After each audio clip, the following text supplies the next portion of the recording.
அல்லாவை நாம் தொழுதால் சுகம் எல்லாமே ஓடி வரும். வல்லோனை இணைத்திருந்தால் நல்ல வாழ்க்கையும் தேடி வரும். நல்ல வாழ்க்கையும் தேடி வரும். அல்லாவை நாம் தொழுதால் பள்ளிகள் பல இருந்தும் பாங்கோசை கேட்ட பின்பும் பள்ளி செல்ல மனமில்லையோ, படைத்தவன் நினைவில்லையோ.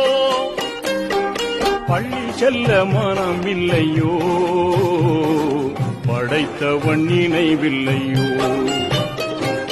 அல்லாவை நாம் தொழுவோம்.